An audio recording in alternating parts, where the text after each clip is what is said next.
Okay, దేవునికి స్తోత్రం.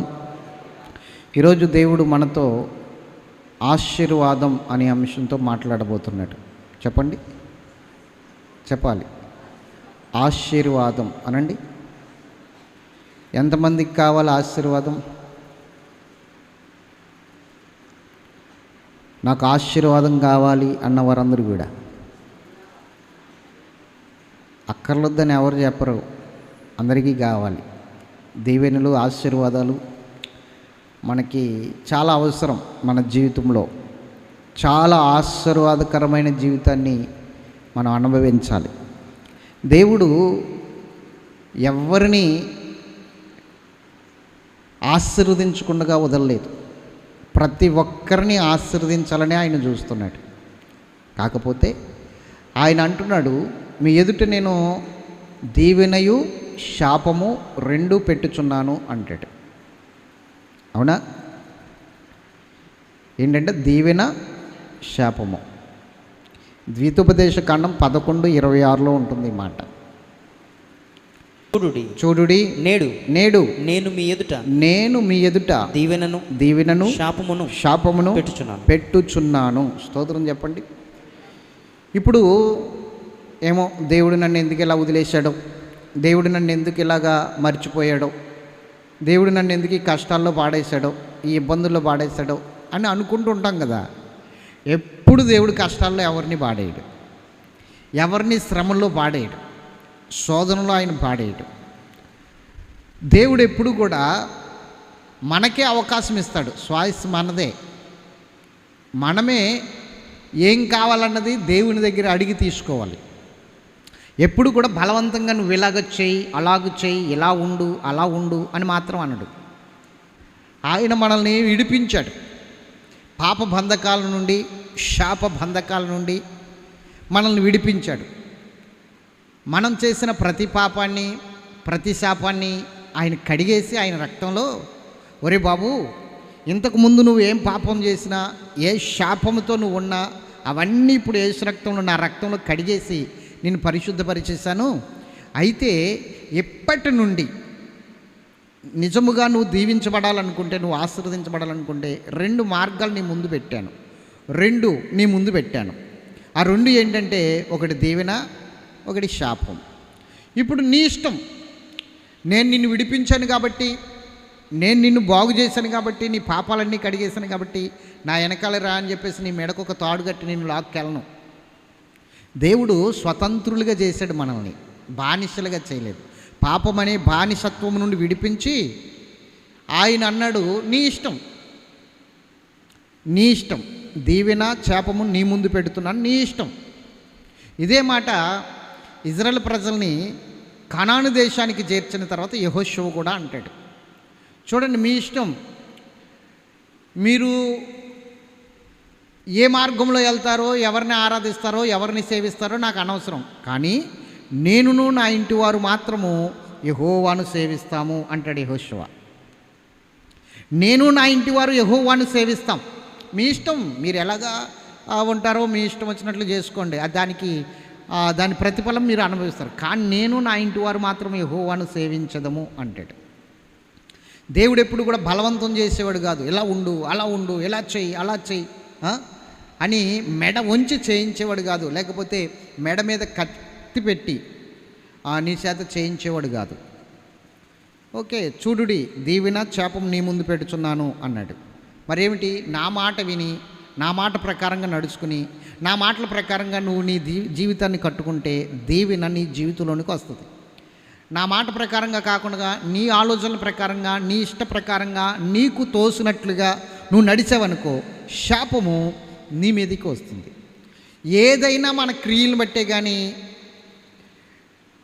ఇంకొకటి అంత మాత్రం కాదు. దేవుడు మనల్ని శపించడు, దేవుడు మనల్ని పాడు చేయడు, దేవుడు మనల్ని నాశనానికి పంపడు. ఏదైనా మనం చేసుకునేదే. ఇది గమనించాలి. స్తోత్రం చెప్పండి గట్టిగా, హల్లెలూయా. దేవుని వెళ్ళారు గమనించండి. ఈరోజు దేవుని యొక్క వాక్య భాగంలోనికి వెళ్తే, యెహోవా ఆశీర్వాదము ఐశ్వర్యమిచ్చును, నరుని కష్టము చేత అది ఎక్కువ కాదు అని లేఖనాలు చెప్తున్నాయి. జాగ్రత్తగా వినండి.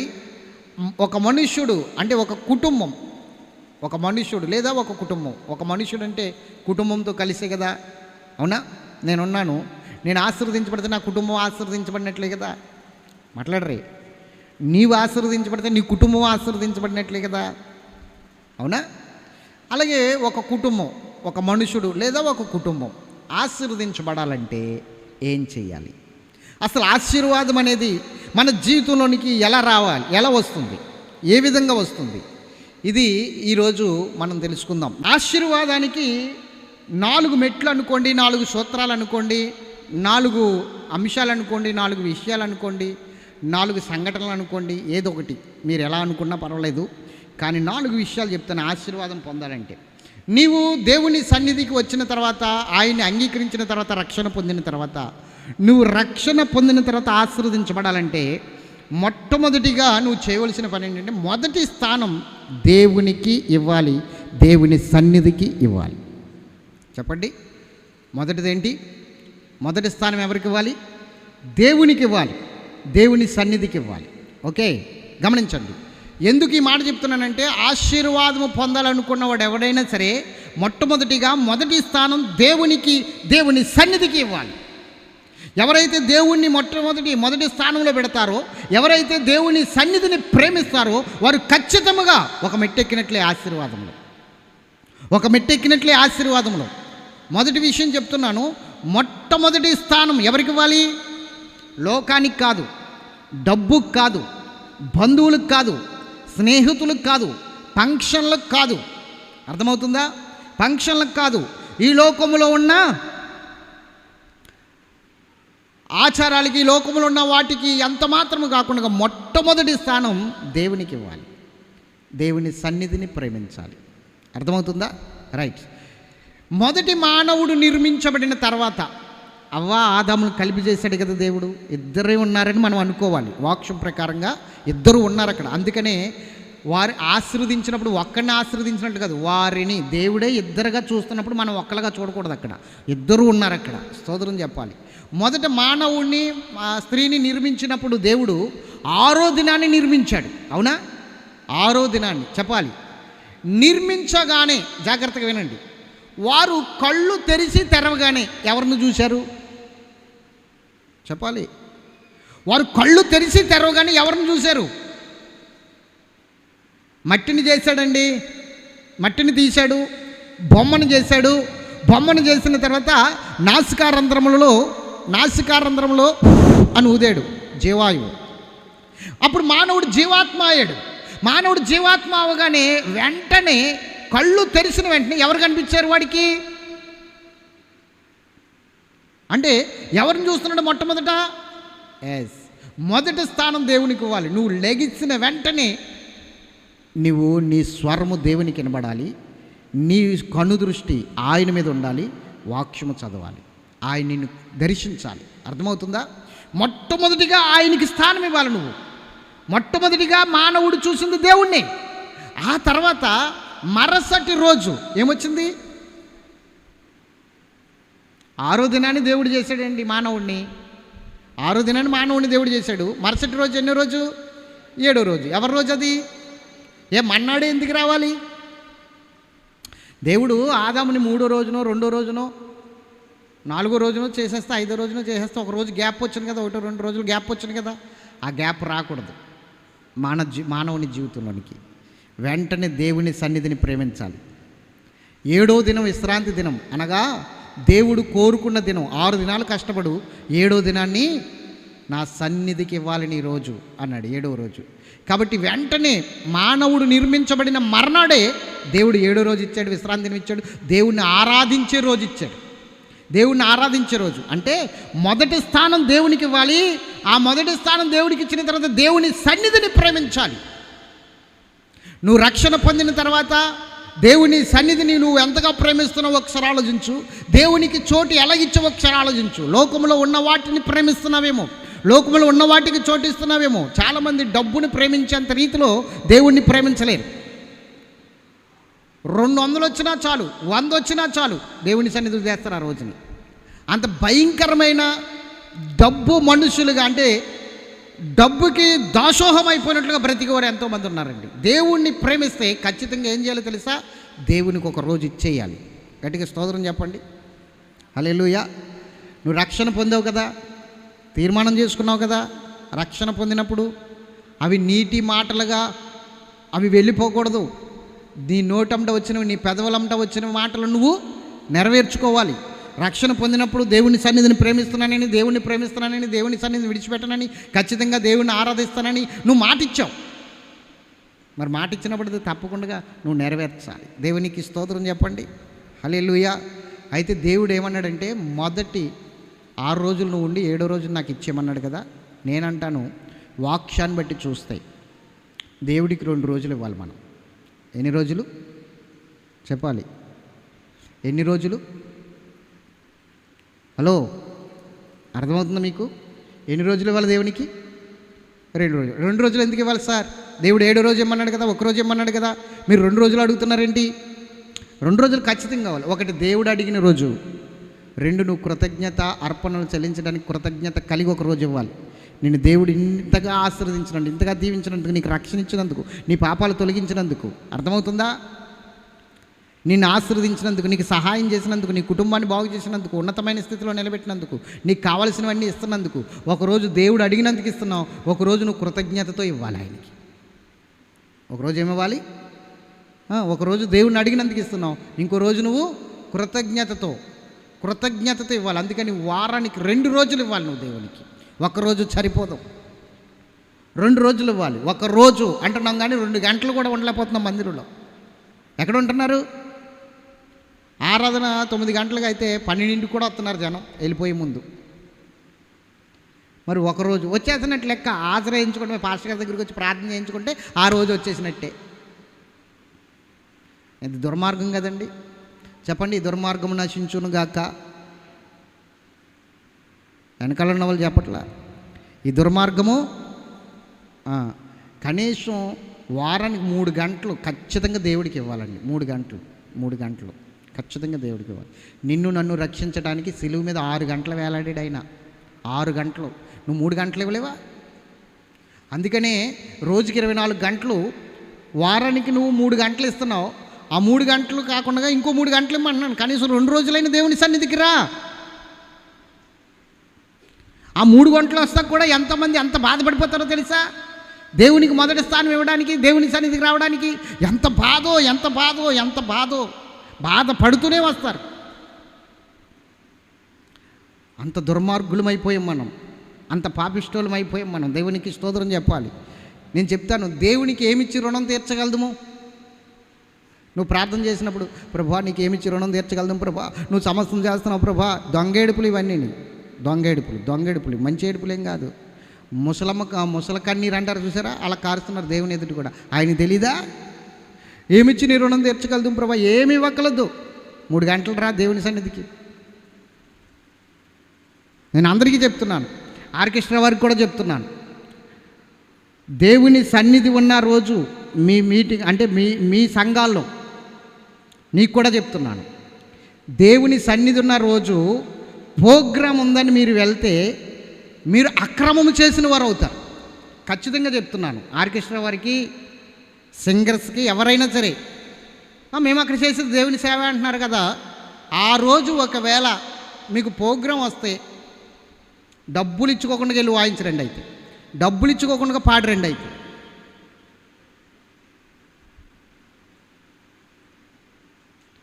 అండ్ మాట్లాడండి. అతనేమో అటు చూస్తున్నాడు కిటికీలోకి, ఇతనేమో సెల్ ఫోన్ చూస్తున్నాడు. మీరు అలా చెప్పుకుంటారు మా పనులు మాయ అన్నట్టు అర్థం. ఆశీర్వదించబడాలంటే వినాలి, తప్పదు. దేవునికి 1 రోజు ఖచ్చితంగా ఇవ్వాలి. ఆ రోజు నువ్వు ఏ ప్రతిఫలము ఆశించకుండా దేవుని ఆరాధించాలి. అది నిజమైన భక్తి. ఆ రోజు నువ్వు ఏ ప్రతిఫలం ఆశించకూడదు. దేవునికి ఇచ్చే రోజు, ఒకవేళ నువ్వు ఆ రోజు దేవునికి ఇచ్చే రోజు ప్రతిఫలం ఆశించి కనీసం 100 రూపాయలు తెచ్చుకున్నా ఆ రోజు నీకేమవుతుందో తెలుసా? ముత్తు రోజుల్లో నువ్వు వెళ్ళు. ఏమన్నాడు దేవుడు? 6 రోజులు కష్టపడి 7వ రోజుని విశ్రమించు అన్నాడు. 7వ రోజు నా సన్నిధి అన్నాడు. కాబట్టి 7వ రోజు మీ సంఘాలకు వెళ్ళిపోండి. మీకు చేతులెత్తి దండం పెట్టి చెప్తున్నా, మీరు ఇక్కడే పొరపాటు చేస్తున్నారు. ఇక్కడే తప్పు చేస్తున్నారు. మీ సంఘాల్లో వాడబడండి, మీ సంఘాల్లో వాడబడి మీ సంఘాలని అభివృద్ధి పరచండి. మీ సంఘాలని దేవుడు మీకు ఇచ్చాడు కాబట్టి, మీ సంఘంలో మీరు రక్షణ పొందారు కాబట్టి, ఆ సంఘాల్లో మీరు వాడబడితే దేవుడు మిమ్మల్ని మీ కుటుంబాలను ఆశీర్వదిస్తాడు. అర్థమవుతుందా? నేను ఈ విషయాలు దైవికంగా చెప్తున్నాను. దేవుని నామంలో ఈ బలిపీఠం మీద నిలబడి చెప్తున్నాను. మీ మీద నాకు కోపం ఏం లేదు, ద్వేషం ఏం లేదు. అలాగే చెప్తున్నాను, విశ్వాసులైన మీరు కూడా దేవునికి ఇవ్వాల్సిన రోజు మీరు పనులకి డబ్బులకి ఇవ్వకండి. వ్యాపారాలకి కూలి పనులకి ఆ రోజుని మీరు కేటాయించకండి. అది చాలా పాపం. అదే మరణం, శాపములోనికి నడిపించే స్థితి. మరల వారం వెళ్ళొచ్చులే, ఈరోజు పని రాక వచ్చింది, ఈరోజు వెళ్ళిపోతావా, పని చేయి అని పక్క నుండి చెప్తాడు. ఆ పండు తినమని చెప్పినోడే నీకు పక్క నుండి చెప్తాడు. దేవునికి ఇవ్వాల్సింది దేవునికి ఇవ్వాలా. ఎంతమందికి అర్థమవుతుంది? దేవునికి మహిమ కలుగును గాక. హల్లెలూయా. ఏమంటే అర్థమవుతుందా?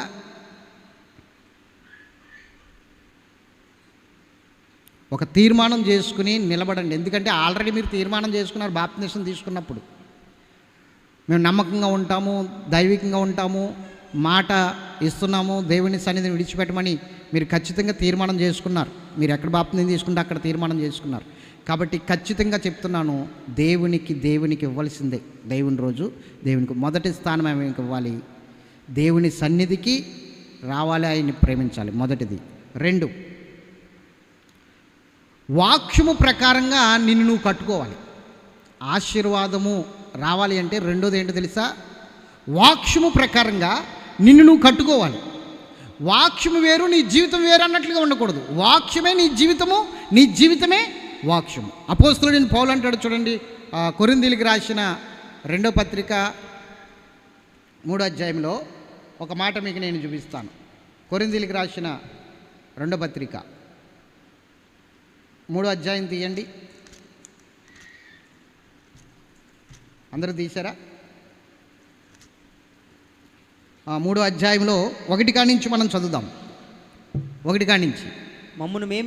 మమ్మును మేమే తిరిగి మెప్పించుకొని మొదలు పెట్టుచున్నామా? కొందరికి కావలసినట్లు మీ యొద్దకైనను మీ యొద్ద నుండి అయినను సిఫారసు పత్రికలు మాకు అవసరమా? దేవునికి స్తోత్రం చెప్పండి.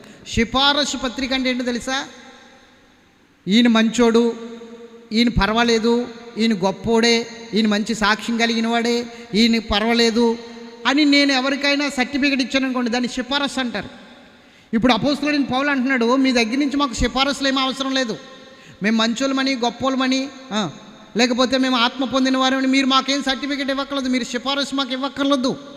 ఉదాహరణకి పెళ్లి చేస్తున్నాం అనుకోండి, మా సంఘంలో అబ్బాయి పెళ్లి కొడుకు అనుకోండి, పెళ్లి చేసే పాస్టర్ గారికి నేను ఏమి ఇవ్వాలో తెలుసా? సిఫారసు రాసి ఇవ్వాలి. సిఫారసు ఏమని? ఈ అబ్బాయి మా సంఘానికి చెందిన అబ్బాయే, చాలా ఆత్మీయంగా ఉంటాడు, ఈ అబ్బాయికి ఆ అమ్మాయినిచ్చి వివాహం చేయడానికి ఏ అభ్యంతరం లేదు మాకు, మా సంఘానికి కానీ దైవజనుడిగా నాకు కానీ సంఘ కాపురిగా నాకు కానీ ఎటువంటి అభ్యంతరం లేదు, ఖచ్చితంగా చేయొచ్చు అని నేను ఆ సిఫారసు రాసి స్టాంప్ వేసి సంతకం పెట్టి ఆ పాస్టర్ గారికి ఇవ్వాలి. అంటే ఆ అబ్బాయి పక్షంగా నేను సపోర్ట్ చేస్తూ ఆ వివాహానికి సిఫారసు చేస్తున్నాను అన్నమాట. సిఫారసు. అదే విషయం చెప్తున్నాడు అపోస్తలుడైన పౌలు. మీ సిఫారసు మాకు అవసరం లేదు అంటున్నాడు. చదవండి. మా హృదయముల మీద రాయబడి ఉండి మనుషులందరూ చదువుకొనుచున్నా మా పత్రికలు మీరు కారా? ఇప్పుడు చెప్పండి, ఇప్పుడు ఎవరంటే పత్రికలు ఎవరు? ఇప్పుడు నిన్ను చూసి, నీ జీవితాన్ని చూసి వాక్యం చదువుకోకలేదు, నీ జీవితమే వాక్యంలో కనబడాలి వాళ్ళకి.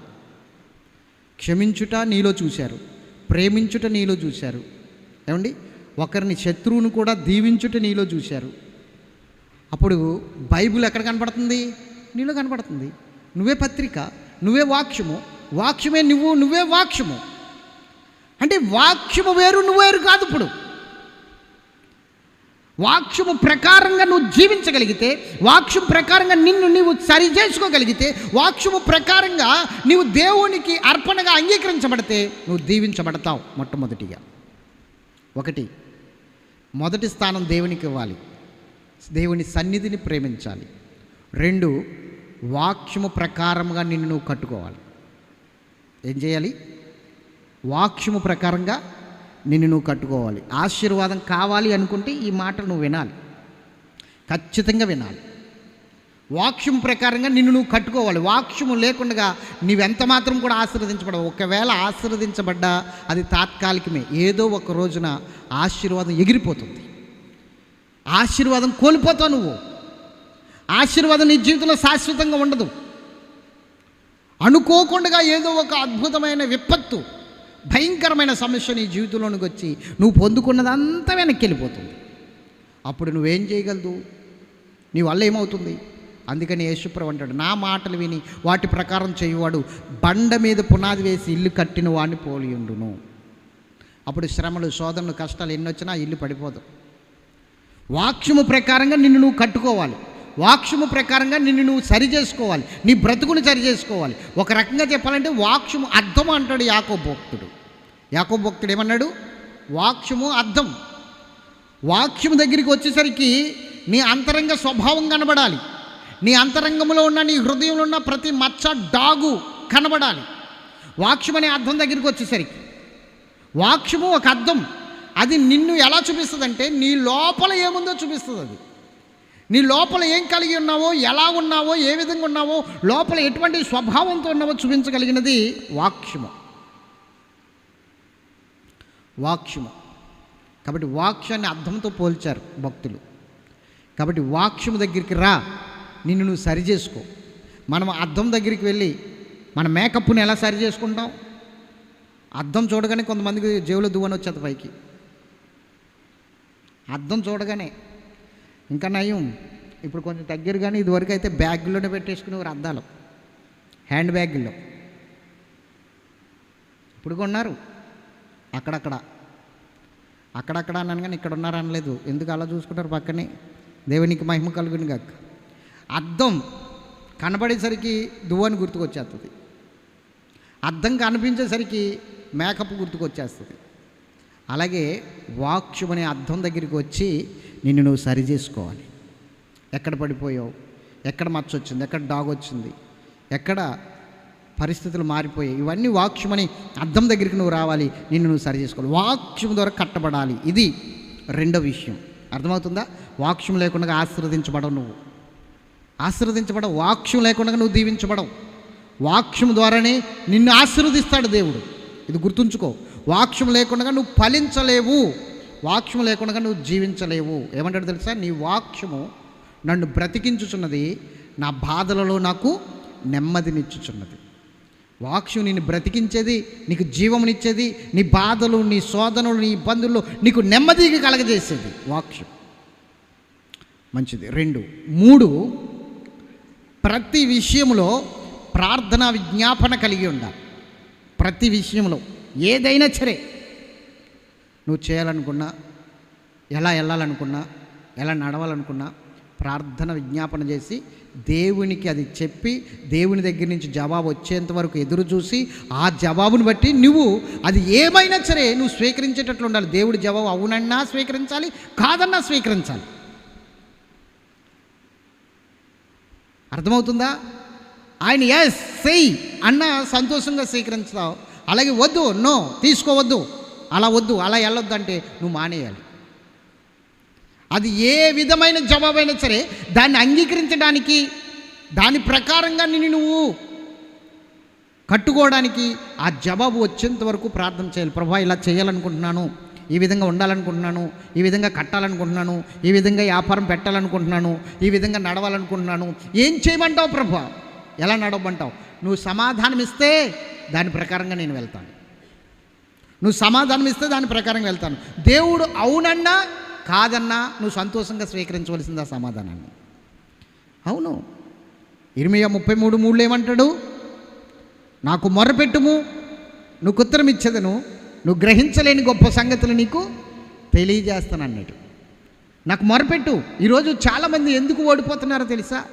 ప్రార్థన విజ్ఞాపన లేదు వారి జీవితాల్లో, ప్రార్థన లేదు వారి జీవితాల్లో. ఏదో దేవుని సన్నిధికి వెళ్తున్నారు, వస్తున్నారు, వాక్యం వింటున్నారు, కానీ ప్రార్థన అనేది మాత్రం వారి జీవితంలో కనబడట్లేదు. ప్రార్థన లేకపోతే వారి జీవితంలో ఊపిరి లేనట్టే. ఒక భక్తుడు అంటాడు, ప్రార్థన వాక్యము నాకు ఊపిరితో సమానము అంటాడు. ఒకవేళ ప్రార్థన లేకపోయినా వాక్యం లేకుండా ప్రార్థన ఉన్నా నాకు ప్రాణం లేనట్టే లెక్క అంటాడు. ఊపిరి అంటండి, అది జీవం అంట. అవి లేకపోతే ఇంక జీవం లేనట్టే, ఊపిరి లేనట్టే, పోయినట్టే. ప్రార్థనే పొద్దుట చెప్పాను కదా, దానియేలు ప్రార్థన చేస్తే చంపేస్తామంటున్నారు, మేము ప్రార్థన చేయకపోతే చచ్చిపోతాను రా అంటున్నాడు దానియేలు. అర్థమైందా? మీరు ప్రార్థన చేస్తే చంపేస్తారేమో, నేను ప్రార్థన చేయకపోయినా చచ్చిపోతాను అంటున్నాడు దానియేలు.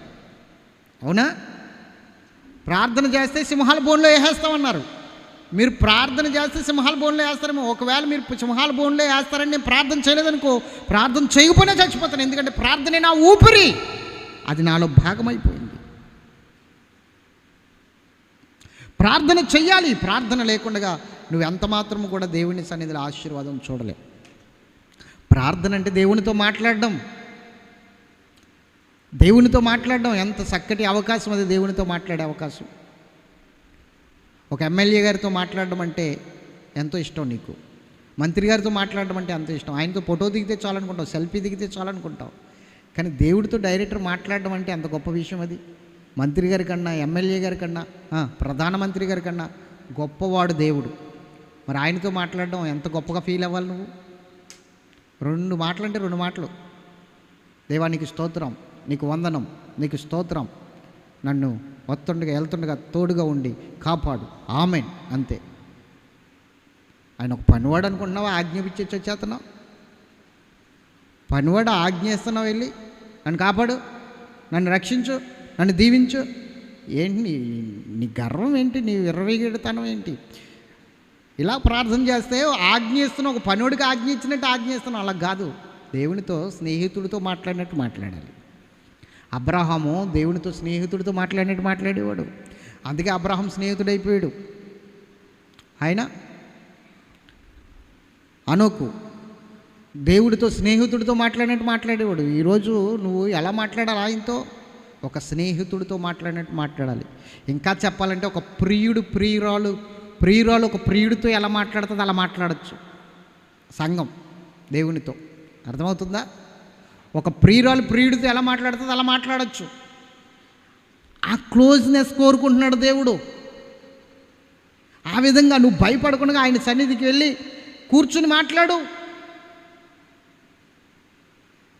ఖచ్చితంగా దేవుడు నిన్ను ఆశీర్వదిస్తాడు. దేవునికి మహిమ కలుగును గాక. హల్లెలూయా. ఎంతమందికి అర్థమవుతుంది? నీకు అర్థమవుతుందా? ఒకటేంటి?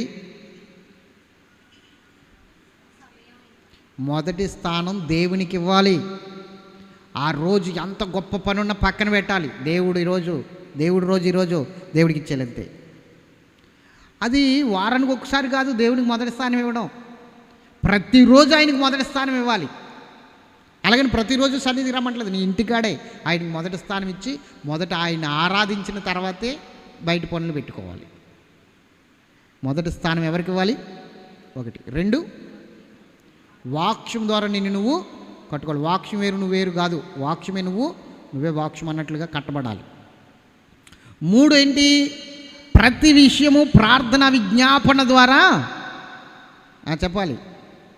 ప్రార్థన విజ్ఞాపన ద్వారా గట్టిగా స్తోత్రం చెప్పండి, అప్పుడు నువ్వు ఆశీర్వదించబడతావు. 4 చివరి విషయం చెప్తున్నాను వినండి. 4 దైవ సేవకులను చేర్చుకోవాలి, వారికి లోబడాలి. 4వది ఏంటి? ఇంకా చాలా విషయాలు చెప్పొచ్చు కానీ సమయం లేదు కదా, అందుకని 4 విషయాలతో సరిపెడుతున్నాను. 4వ విషయం ఏంటి? దైవ సేవకులకి నువ్వు చేర్చుకోవాలి, లోబడాలి. 1 చేర్చుకోవాలి, 2 లోబడి ఉండాలి. ఇక్కడ అయ్యగారండి అని దైవజనుడి దగ్గర మాట్లాడేసి పక్కకి వెళ్ళి మళ్ళీ అతని గురించి ఇష్టానుసారంగా మాట్లాడే వ్యక్తిగా నువ్వు ఉంటే నువ్వు ఆశీర్వదించబడవు. ఎందుకంటే దైవజనుడికి ఇచ్చిన వాగ్దానం ఏంటి తెలుసా? నిన్ను ముట్టినవాడు నా కనుగుడ్డు ముట్టినట్టే అన్నాడు. దైవజనుడికి దేవుడిచ్చిన వాగ్దానం ఏంటి? నిన్ను ముట్టినవాడు నా కనుగుడ్డు ముట్టినట్టే అన్నాడు. దైవజనుని విషయంలో మనం చాలా జాగ్రత్త కలిగి ఉండాలి. దైవజనుని చేర్చుకోవాలి, రెండు లోబడి ఉండాలి. మీరు గమనించండి, శావుకుణ్ణి చేర్చుకున్న షునిమీరాలు ఎవరు చెప్పాలి? గనురాలైన స్త్రీ షునిమీరాలు ఎవరిని చేర్చుకుంది? భక్తుడైన ఎలీషా ప్రవక్తని చేర్చుకుంది. ఆమెను దేవుడు ఆశీర్వదించడం లేదా? ఆమెను దీవించడం లేదా? మీరు గమనించండి, ఆమె నష్టపోలేదు. ఏ విషయంలో నష్టపోలేదు? రెండు విషయాలు చెప్తాను, జాగ్రత్తగా వినండి. ఒకటి, షునిమీరాలు వృద్ధాప్యంలో ఉన్న ఒక అతన్ని పెళ్లి చేసుకుంది. ఆమె భర్త ముసలివాడు, పిల్లలు కనే అవకాశము లేదు. అయితే పిల్లల్ని కనే అవకాశం వస్తుందనో, భర్త ద్వారా నేను పిల్లల్ని కంటానో దైవజనుడిని చేర్చుకోలేదు. దైవజనుడిని చేర్చుకోవడం, అతడు భక్తి కలిగిన దైవజనుడు కనుక మన ఇంట్లో చేర్చుకోవడం మనకు ఆశీర్వాదం అనుకుంది. ఆయన్ని భర్తను ఒప్పించింది, గోడ మీద ఒక గది కట్టించింది. చక్కగా అక్కడ ఒక మంచం, పీట, బల్ల, దీపస్తంభం అన్నీ పెట్టింది. ఆ గదిలో దైవజనుడిని ఉండమని చెప్పింది. అలా చేర్చుకుంది. తర్వాత దైవజనుడికి లోబడింది.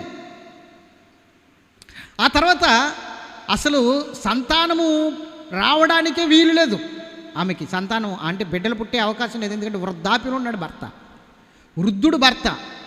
దేవుడు ఏం చేశాడంటే ఎలీషా ద్వారా ఒక వాగ్దానం ఇచ్చాడు. వచ్చే ఏటికి నీ సంకన ఒక బిడ్డ ఉంటాడని చెప్పాడు.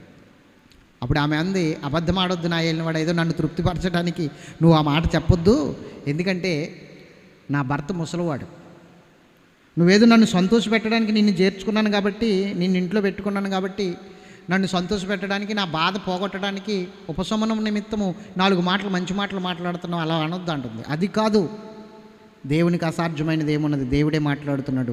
వచ్చేటికి నీ సంఖ్యను పెట్టి ఉంటాడు. నిజంగా వచ్చేటికి ఆమె సంఖ్యను పెట్టి ఉన్నాడు. స్తోత్రం చెప్పండి. దేవుడిచ్చాడు కదా. అయితే ఆ బిడ్డ కొంచెం ఎదిగిన తర్వాత మాటలు వస్తున్నాయి, అంతా బాగానే ఉంది.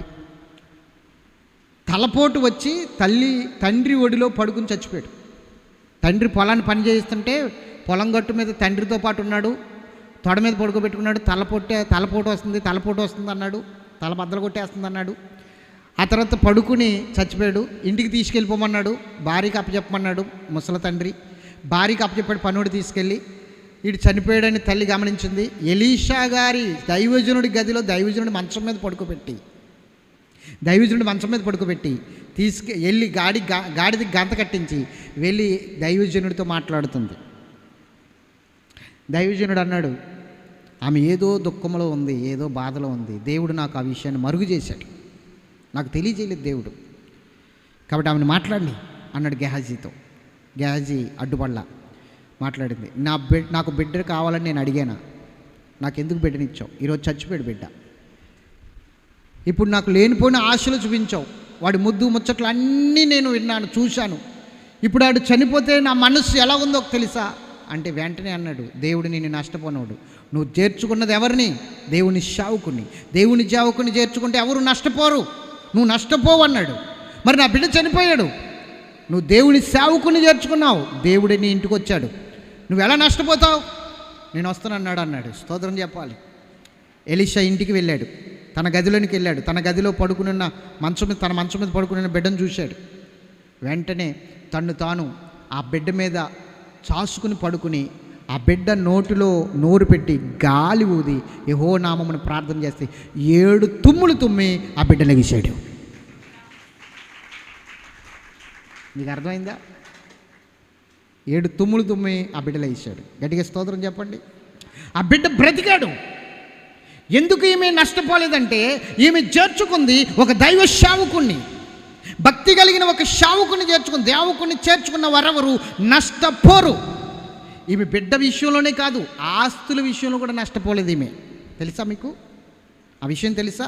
స్తోత్రం చెప్పండి. తీయండి 2 రాజుల గ్రంథము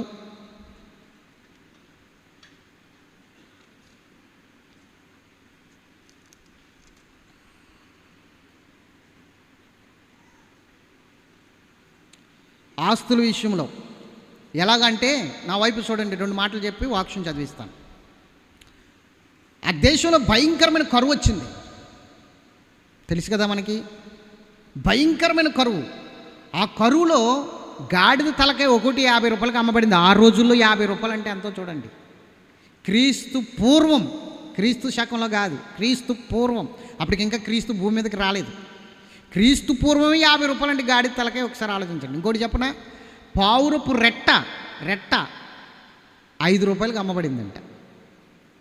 ఎంతకి? రెట్ట కూడా తిని, అంత కరువు, అంత భయంకరమైన కరువు. దేవునికి మహిమ కలుగును కాదు.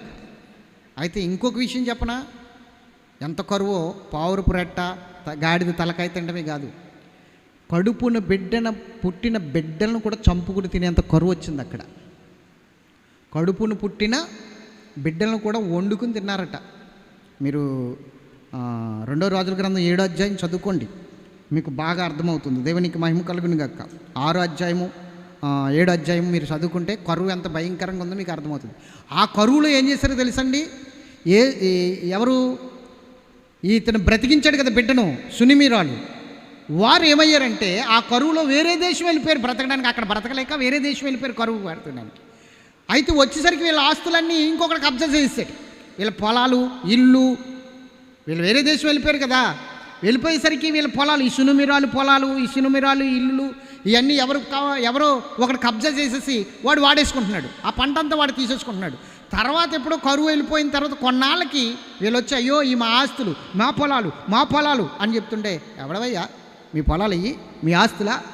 ఏమాత్రము సందేహం లేదు, మేము ఎప్పటి నుంచో చేసుకుంటున్నాం ఈ పొలాలు మాయి అని వాడేం చేశాడు? కాగితాలు కూడా సృష్టించేశాడు కబ్జా చేసి. అప్పుడు వెంటనే జరిగింది ఏంటంటే, ఎలీషా ప్రవక్త దగ్గరికి వెళ్ళింది. నన్ను గుర్తుపట్టావయ్యా? గుర్తుపట్టానమ్మా, నిన్ను నేను చేర్చుకున్నాను కదా, నీకు ఒక గది కూడా కట్టించాను కదా, ఆ ఇల్లు ఎవడో దొబ్బేశాడు.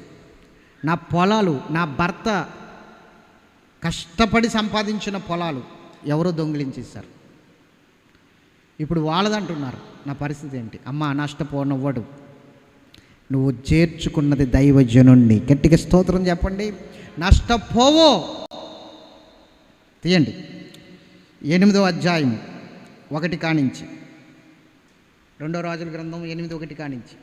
ఒకనాడు ఎలీషా తాను బ్రతికించిన బిడ్డకు తల్లి అయిన ఆమెను పిలిపించి, యెహోవా క్షామకాలము రప్పింపబోచున్నాడు, 7 సంవత్సరములు దేశములో క్షామము కలుగునని చెప్పి, నీవు లేచి నీవును నీ ఇంటి వారును ఎచ్చటి నుండుట అనుకూలమో అచ్చటికి పోవుడనగా, ఆ స్త్రీ లేచి దైవజనుని మాట చొప్పున చేసి తన ఇంటి వారిని తోడుకొని ఫిలిస్తీయుల దేశమునకు పోయి 7 సంవత్సరములు అక్కడ వాసము చేశాను. అయితే ఆ 7 సంవత్సరములు గతించిన తరువాత ఆ స్త్రీ ఫిలిస్తీయుల దేశము నుండి వచ్చి తన ఇంటిని గూర్చియు భూమిని గూర్చియు మనవి చేయుటకై రాజునందుకు పోయాను. రాజు దైవజనుని పనివాడు గెహజీతో మాట్లాడి ఎలీషా చేసిన గొప్ప కార్యములన్నిటినీ నాకు తెలియజెప్పమని ఆజ్ఞ ఇచ్చి ఉండెను. అతడు ఒక మృతునికి ప్రాణం తిరిగి రప్పించిన సంగతి వాడు రాజునకు తెలియజెప్పుడుచుండగా, ఎలీషా బ్రతికించిన బిడ్డ తల్లి తన ఇంటిని గూర్చియు భూమిని గూర్చియు పొలమును గూర్చియు రాజుతో మనవి చేయవచ్చెను.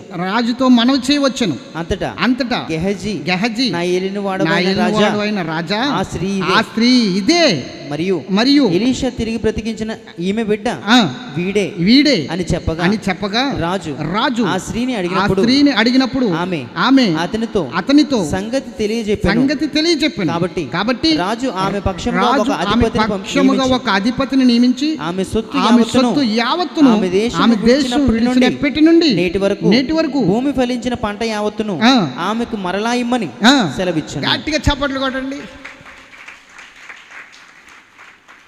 ఎవడైతే దొంగిలించాడో వాడి దగ్గర ఎప్పటి నుండి వాడు పండించుకుంటున్నాడో, ఈమె 7 సంవత్సరాలు విడిచిపెట్టి వెళ్ళిపోయింది కదా, ఆ 7 సంవత్సరాల పంట కూడా రప్పించాడు. ఆ 7 సంవత్సరాల పంట కూడా తీసుకొచ్చి ఈమెకి ఇప్పించాడు. ఎంత ఆశీర్వాదమో చూడండి. అంటే ఎక్కడి నుంచి వచ్చింది ఇది? ఒక దైవజనుని చేర్చుకోవడం ద్వారా నష్టపోకుండా దేవుడు చూశాడు. బిడ్డ ప్రాణాలు నష్టపోకుండా, ఆస్తులు నష్టపోకుండా దేవుడు చూశాడు. మీకు అర్థమైందా? మొట్టమొదటిగా ఏం చేయాలి? మొట్టమొదటిగా ఏం చేయాలి? దేవునికి మొదటి స్థానం ఇవ్వాలి. 2, వాక్యము ద్వారా నిన్ను నువ్వు కట్టుకోవాలి. 3, ప్రార్థన విజ్ఞాపనలు చేస్తూ ఉండాలి, మెలకువ కలిగి ఉండాలి. 4, దైవజనుని చేర్చుకోవాలి, లోబడి ఉండాలి. దైవజనుడు వచ్చాడు, అమ్మా 7 సంవత్సరాలు కరువు రాబోతుంది భూమి మీద, నువ్వు ఎక్కడికి వెళ్ళి అనుకూలంగా ఉంటావు అక్కడికి వెళ్ళు అంటే, ఊరుకోండి పాస్టర్ గారు, కరువు వచ్చినప్పుడు చూద్దాంలే అందా. అలాగే పాస్టర్ గారు వెళ్తాం అని వెంటనే మూటముళ్ళు సర్దుకుని ఫిలిప్తీయుల దేశం వెళ్ళిపోయింది. అక్కడ అనుకూలంగా ఉందా అక్కడికి వెళ్ళింది. దైవజనుడు చెప్పాడు, వెళ్ళింది. దైవజనుడి మాటకి విలువిచ్చింది. దైవజనుడి మాటకి విలువివ్వాలి. ఎప్పుడైతే అలా విలువిస్తావో అప్పుడు నువ్వు ఆశీర్వదించబడతావు. 7 సంవత్సరాలు ఫిలిప్తీయుల దేశంలో ఉండి, ఆ ఫిలిప్తీయుల దేశం నుండి 7 సంవత్సరాలు పూర్తయిన తర్వాత వచ్చిన తర్వాత ఇంటి గురించి భూమి గురించి మొరపెట్టింది రాజుగారి దగ్గరికి వెళ్ళి. రాజుగారు, నీదే ఆ భూమి, నీదే ఆ ఇల్లని నేను ఎలా నమ్మాలి అంటే, నాకు ఒక దైవజనుడు తెలుసు, ఆ దైవజనుడు ఆ ఇంట్లో ఉన్నాడు, ఆ పొలం కూడా వచ్చి ఆ దైవజనుడు ఆ పొలాన్ని కూడా ప్రార్థన చేశాడు, మా భర్త కూడా వెళ్ళి ఆ పొలాన్ని కూడా దర్శించాడు, కావాలంటే ఆ దైవజనుడిని పిలిపించాడు అంటే, ఆ దైవజనుడి యొక్క పనివాడు గెహజీని పిలిపించాడు రాజు. పిలిపించి ఎలీషా చేసిన కార్యాలన్నీ నాకు ఒకసారి చెప్పు అన్నాడు. ఎలీషా చేసిన కార్యాలన్నీ చెప్తున్నప్పుడు ఈ షునేమిరాలు గురించి, ఈ షునేమిరాలు ఇంట్లో బిడ్డను బ్రతికించిన విషయం గురించి రాజుగారికి చెప్తే, అప్పుడు అయితే ఆమె ఈమెనా చూసి చెప్పు, ఆ బిడ్డ ఈ బిడ్డనా చూసి చెప్పు అంటే, ఆమె ఇదే, ఈ బిడ్డ ఆ బిడ్డే అని గెహాజీ చెప్పిన వెంటనే ఒక అధిపతిని నియమించి వాళ్ళ పక్షంగా 7 సంవత్సరాల నుంచి వీళ్ళు ఎంత నష్టపోయారో అంతా తీసుకొచ్చి వాళ్ళకి అప్పచెప్పాడు రాజు. ఇప్పుడు ఏ విధముగా ఆమె నష్టాన్ని పోగొట్టుకుంది అంటే, నష్టం లేకుండా ఆశీర్వదించబడింది. నీకు అర్థమవుతుందా? దైవజనుని చేర్చుకున్నది ఈమె కాదు, సారిపోతి యదవరాలు కూడా నష్టపోవలసిందే కుమారుని పోగొట్టుకుని. కానీ సారిపోతి యదవరాలు కుమారుడి విషయంలో లాభం పొందింది, ప్రాణం విషయంలో. 2, 3.5 సంవత్సరాల కరువులో ఆమె పోషించబడింది. దైవజనుని చేర్చుకోవడమే కాదు, దైవజనునికి లోబడింది, ఆయన చెప్పింది చేసింది ఆ సారిపోతి యదవరాలు. ఒక అప్పు నాకు పట్టుకురా ముందు, తర్వాత అప్పాలేసింది తింది కానీ అంటే, పిండేమో చూస్తే ఎలాగుంది, ఒక అప్పానికి వస్తుంది, ఈయనేంటి ఇలా మాట్లాడుతున్నాడు, ఈయనకి పిచ్చా లేకపోతే నాకు పిచ్చా అనుకోవాలా. కానీ అలా కాకుండా లోబడింది. 1 చేర్చుకోవాలి, 2 లోబడాలి. నీకు అనుకూలంగా మాట చెప్పినా లేకపోతే నీకు ప్రతికూలంగా మాట చెప్పినా నువ్వు స్వీకరించగలగాలి. దైవజనుడు మాట్లాడినప్పుడు ముఖం మార్చుకోకూడదు, మనసులో తిట్టుకోకూడదు, సాడీలు చెప్పకూడదు. అది అనుకూలమైన మాట అయితే సంతోషించి అందరికీ చెప్తావు, అది ప్రతికూలమైన మాట అయితే నీ మనసులో నువ్వే తిట్టుకుంటావు. తప్పది. అది అనుకూలమైన మాట అయినా ప్రతికూలమైన మాట అయినా నువ్వు అంగీకరించి తీరాలి దైవజనుడు చెప్పినప్పుడు. ఓకే, చెప్పండి. ఇప్పుడు 1 ఏం చేయాలి? ఏమోనండి తెలియదు. 1 మొదటి స్థానం దేవునికి ఇవ్వాలి, దేవుని సన్నిధిని ప్రేమించాలి. 2 వాక్యానుసారంగా నిన్ను నువ్వు కట్టుకోవాలి. 3 అన్ని విషయాల ప్రార్థన విజ్ఞాపనలు కలిగి ఉండాలి. 4 దైవజనుని చేర్చుకుని లోబడి ఉండాలి. అప్పుడు నువ్వు ఆశీర్వదించబడతావు. ఆశీర్వదించబడడానికి 4 మెట్లు అనుకో, 4 సూత్రాలు అనుకో, నీ ఇష్టం అని చెప్పాను. 4 విషయాలు చెప్పాను. ఎంతమందికి అర్థమైంది వాక్యం? చెప్పండి. ఇప్పుడు మనము ఆశీర్వదించబడాలని కోరుకుంటే కాదు, ఈ 4 మనం అనుసరించాలి. ఈ 4టిని మనము మన జీవితంలో నెరవేర్చాలి. అప్పుడు ఖచ్చితంగా నువ్వు ఆశీర్వదించబడతావు. దేవుడి మాటలు తన వినికిడిలో దీవించునుగాక. ఆమేన్. అందరూ